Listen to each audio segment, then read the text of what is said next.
అమ్మ వాళ్ళ ఇంటికొచ్చిన తర్వాత నేనైతే మంచిగా రెస్ట్ తీసుకుంటున్నాను. అమ్మ అయితే నాకు ఏ పని చెప్పట్లేదు. సో, పిల్లలిద్దరిని చూసుకోవడమే నా పననమాట. ఇంకా లక్కీ కూడా అమ్మమ్మ వాళ్ళ ఇంట్లో మంచిగా ఎంజాయ్ చేస్తుంది.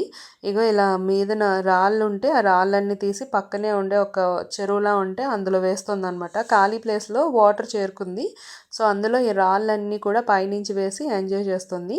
ఇంకా పోలాల అమావాస్య పూజ మీరెప్పుడు చేస్తారు చెప్పండి? శ్రావణ మాసంలో వచ్చే అమావాస్య రోజు చేస్తారా? లేదు అంటే భాద్రపద మాసంలో వచ్చే అమావాస్య రోజు చేస్తారా చెప్పండి? ఉత్తరాంధ్ర జిల్లాల్లో అయితే భాద్రపద మాసంలో వచ్చే అమావాస్య రోజు ఈ ఇంకా అమ్మ పోలాల వాళ్ళ అమావాస్య ఇంటికొచ్చిన చేస్తారు. తర్వాత ఒక 2 రోజులు అప్పుడే గడిచిపోయాయి. ఆ తర్వాత పోలాల అమావాస్య వచ్చిందనమాట. అమ్మ వాళ్ళకి ఈ పూజ ఉంది.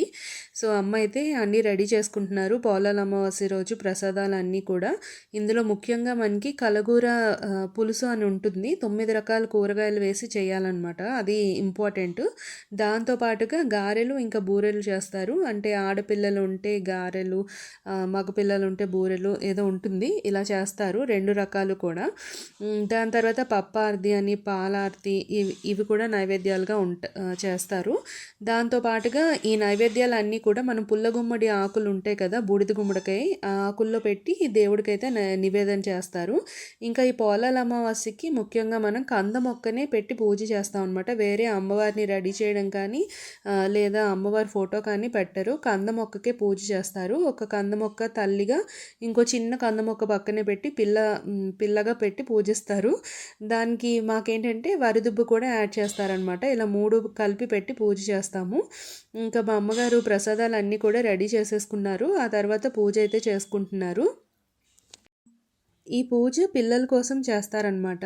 ఈ కథలో కూడా మనకి ఈ పిల్లల కోసమే అని ఉంటుంది. పోలాలమ్మ కథ ఉంటుంది. సో, చాలా బావుంటుంది. చిన్నప్పుడు మా అమ్మగారు చదువుతూ ఉంటే నేను వెనకాతల కూర్చొని వినేదాన్ననమాట. ఆ రోజులన్నీ గుర్తొచ్చాయి. నాకు కూడా ఒక మెమరబుల్‌గా ఉంటుందని వీడియో అయితే తీసుకుంటున్నాను. ఇందులో పూజ అంతా అయిపోయిన తర్వాత పసుపు కొమ్ములు ఇస్తారు. ఇంట్లో ఉండేవాళ్ళు కట్టుకోవాలనమాట పిల్లలు. అంటే ఆహ్, ఎవరైతే పూజ చేసుకున్నారో వాళ్ళ పిల్లలనమాట. సో, మేము ఈ పసుపు కొమ్మలు అమ్మాయైనా, అబ్బాయైనా ఎవరైనా కట్టుకోవచ్చు. సో, ఒకరోజు ఉంచుకుని లేదా 3 రోజుల పాటు ఉంచుకుని ఆ తర్వాత పచ్చటి మొక్కల్లో ఎక్కడైనా వేసేయాలి ఎవరు తొక్కని ప్లేస్‌లో. ఇది చాలా మంచి జరుగుతుందనమాట పిల్లలకి అని ఒక నమ్మకం. సో, ఈ పసుపు కొమ్మ ఎవరైనా ఇస్తే నేను అస్సలు వద్దన్నాననమాట. మా అమ్మగారు వాళ్ళు చిన్నప్పటి నుంచి కూడా ఇది కట్టడం ఆనవాయితీ. సో, నేను ఈ సంవత్సరం ఉన్నాను కాబట్టి నాకు కూడా ఒక పసుపు కొమ్మ ఇచ్చారు. ఇంకా లక్కీకి కూడా కట్టాననమాట. సో, మంచిగా జరిగింది పూజ అంతా కూడా. అమ్మ ఇదిగో ఇన్ని రకాల నైవేద్యాలు రెడీ చేశారు. తర్వాత ఈ పసుపు కొమ్మ అయితే ఇచ్చారనమాట కట్టుకోమని. సో, పూజ అయితే ఇలా